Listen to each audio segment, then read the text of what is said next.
Hello students. आज हम देखेंगे औद्योगिक समाजशास्त्र के आधार, बेसिस ऑफ इंडस्ट्रियल सोशियोलॉजी। कल हमने बात करी थी विषय क्षेत्र और विषय वस्तु की। आज हम बात करेंगे औद्योगिक समाजशास्त्र के आधार।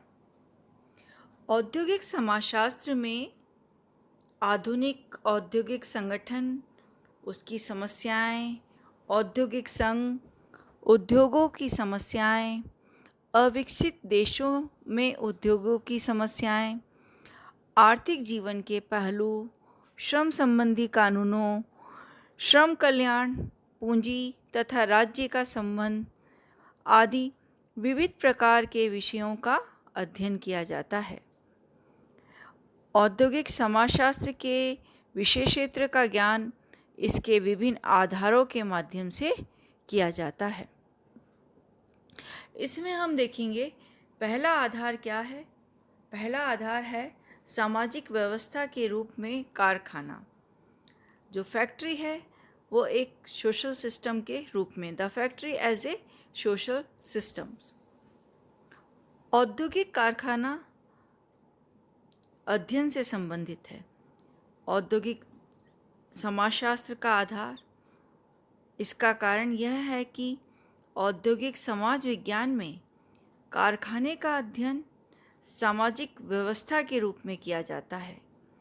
सामाजिक व्यवस्था एक जटिल प्रतिमान है जिसमें समाज के विभिन्न भाग अपने निश्चित कार्यों का संपादन करते हुए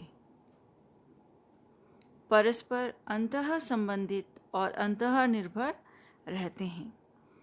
सामाजिक व्यवस्था का प्रत्येक भाग एक दूसरे से अंतः संबंधित रहता है। सामाजिक व्यवस्था अनेक छोटी बड़ी उपव्यवस्थाओं में विभाजित रहती है और ये उपविभाग अपने निश्चित उद्देश्यों को पूरा करते हैं। देखा जाए तो सामाजिक व्यवस्था वह व्यवस्था है जो अनेक छोटी बड़ी उपव्यवस्थाओं में विभाजित रहती है और प्रत्येक जो व्यवस्था है उसके निश्चित उद्देश्य होते हैं और जो ये उपविभाग होते हैं उन निश्चित उद्देश्यों को पूरा करते हैं। तो इस प्रकार कारखाने का अध्ययन एक समुदाय के रूप में किया जाता है। इसमें काम करने वाले सभी व्यक्तियों के पदों और भूमिकाओं की विवेचना की जाती है। इस प्रकार से कर्मचारियों के व्यवहार का मूल्यांकन किया जाता है। तो कारखाना सामाजिक व्यवस्था का वह भाग है जो औपचारिक संबंधों पर आधारित है। इसलिए भी कारखाने का अध्ययन एक महत्वपूर्ण दिशा है। इसके द्वारा व्यक्ति के विकास और संगठन को एक नई दिशा मिलती है। फिर हम दूसरे पॉइंट की बात करेंगे, वह है कार्य और परिस्थिति, वर्क एंड सिचुएशन। औद्योगिक समाज विज्ञान का यह दूसरा स्वरूप है, कार्य और परिस्थितियाँ। तो कार्य और परिस्थितियाँ अंतःवैयक्तिक संबंधों का अध्ययन करना है। अंतःवैयक्तिक संबंधों का अध्ययन और इसकी माप करने में मोरेनो का नाम एक प्रमुख रूप से लिया जाता है और जिस विधि की सहायता से इसमें अध्ययन किया जाता है उसे समाजमिति के नाम से जाना जाता है। तो कार्य के संबंध में निम्न अध्ययन किया जाता है। पहला है कार्य और व्यक्ति की अंतः संबंधितता। फिर है कार्य के प्रकार। फिर है कार्य के आधार। आधार दो तरह से हम देखते हैं, मनोवैज्ञानिक आधार और सामाजिक आधार। फिर है एक दूसरे के कार्य की अंतः निर्भरता और इसकी प्रतिक्रियाएं। फिर नेक्स्ट आता है कार्य की श्रेणियाँ। फिर नेक्स्ट आता है कार्य प्रशिक्षण एवं कार्य परिवर्तन की व्यवस्था। तो कार्य में हम निम्न संबंधों का अध्ययन करते हैं, इसी तरह परिस्थितियों में भी हम निम्न संबंधों का अध्ययन करते हैं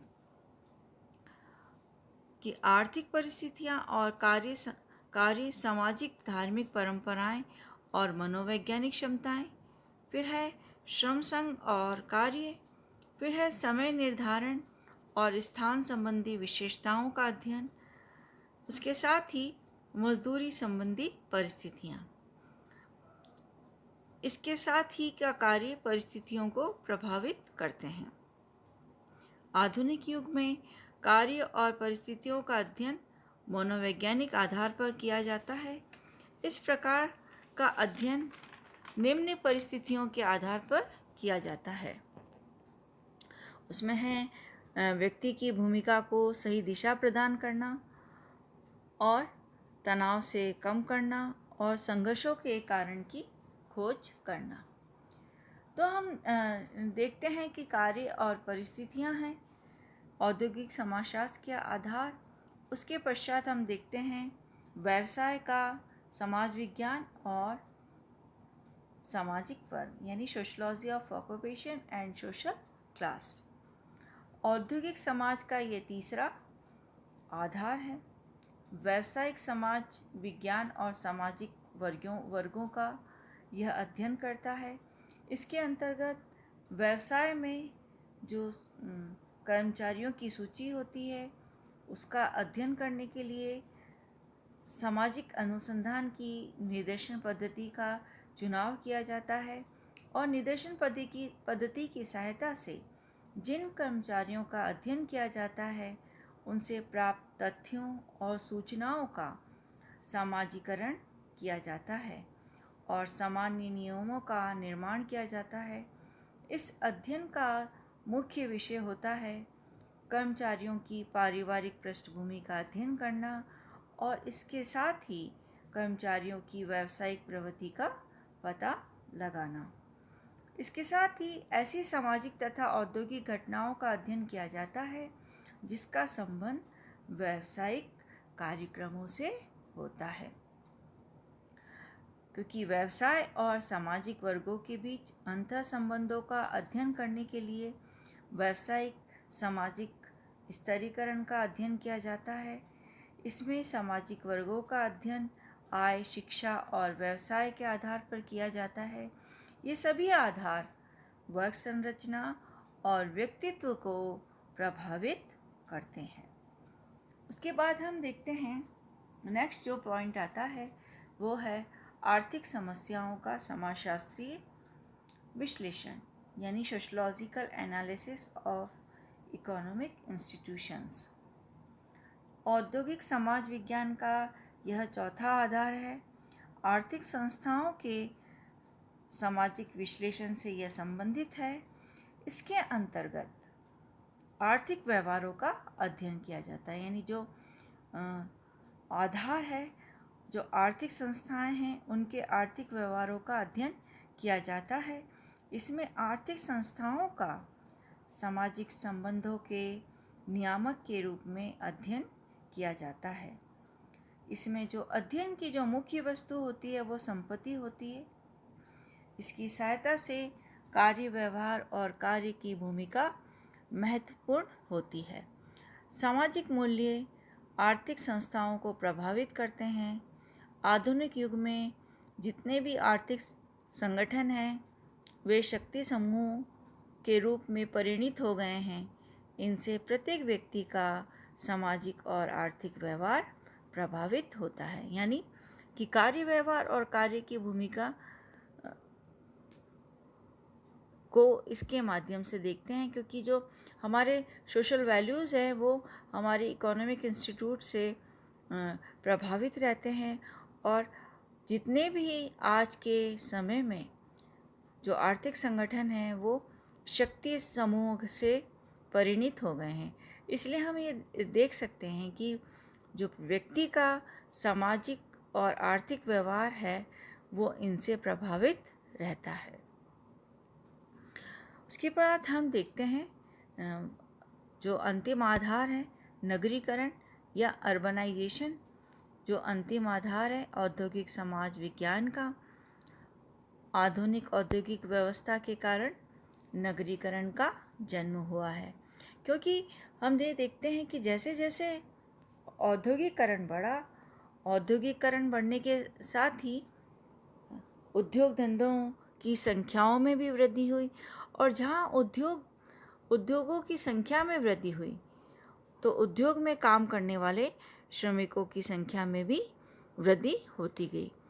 और इसके परिणाम स्वरूप एक छोटा सा स्थान, जिसे लोग पहले जानते भी नहीं थे, और वह स्थान एक विशाल नगर के रूप में परिवर्तित हो जाता है। और नगरीकरण के कारण नई व्यवस्थाओं का जन्म हुआ है, साथ ही अनेक प्रकार की नगरीय समस्याओं का जन्म और विकास हुआ है। तो इस तरह से हम देखते हैं कि औद्योगिक समाजशास्त्र के जो आधार हैं, जो बेस हैं, वे ये मुख्य रूप से ये बिंदु हैं। सामाजिक व्यवस्था के रूप में कारखाना, जिसमें हमने देखा कि कारखाना सामाजिक व्यवस्थाओं का वह भाग है जो औपचारिक संबंधों पर आधारित होता है। और उसके बाद हमने देखा कार्य और परिस्थिति कि कार्य के प्रकार हैं और कार्य की परिस्थितियां हैं, किस तरह से व्यक्ति को प्रभावित करती है, व्यक्ति की भूमिका में सही दिशा प्रदान करती है, उसको तनाव से मुक्त रखती है और संघर्षों के कारणों की खोज भी वो करती है। फिर हमने जो तीसरा आधार देखा था वो था कि व्यवसाय का समाज विज्ञान और सामाजिक वर्ग, यानी व्यवसाय और सामाजिक वर्गों के बीच में जो अंतः संबंध है, उन संबंधों का अध्ययन करने के लिए व्यावसायिक सामाजिक स्तरीकरण का अध्ययन भी किया जाता है कि कौन व्यक्ति किस तरह का व्यवसाय करता है, किस तरह की उसको आय प्राप्त होती है, किस तरह की शिक्षा है, व्यवसाय का आधार क्या है, ये सब उसकी वर्ग संरचना और व्यक्तित्व को प्रभावित करते हैं। फिर हम आर्थिक समस्याओं का समाजशास्त्रीय विश्लेषण की बात करें कि जो हमारे मूल्य हैं, जो वैल्यूज़ हैं, वो आर्थिक संस्थाओं को प्रभावित करती हैं। और जो अगर हम वर्तमान युग की बात करें तो जो आर्थिक संगठन हैं वे शक्ति समूहों के रूप में परिणित हो गए हैं। और जो आखिरी हमने बात करी थी नगरीकरण की, नगरीकरण के कारण एक छोटा सा स्थान भी एक बड़े स्थान में परिवर्तित हो रहा है और कई नई समस्याओं को जन्म हो रहा है और अनेक प्रकार की समस्याएं नागरिकों के जीवन में उनका विकास हो रहा है। तो इस तरह से औद्योगिक समाजशास्त्र के यह आधार हैं। मैं आशा करती हूँ कि आपको आधार समझ में आए होंगे। आने वाले समय में जो मैंने आपको पढ़ाया है उससे संबंधित मैं आपको नोट्स प्रोवाइड करूँगी। अगर आपको कुछ क्लियर नहीं है और आपके कुछ डाउट्स हैं तो आप प्लीज़ जो हमारा ग्रुप है उसमें आप अपने डाउट्स लिख सकते हैं या पूछ सकते हैं, फ़ोन भी कर सकते हैं। मैं आशा करती हूँ कि आप लोग सब स्वस्थ होंगे, आप घर में रहें, सुरक्षित रहें और अपना और अपने परिवार का और ध्यान रखें। Have a good day. Thanks.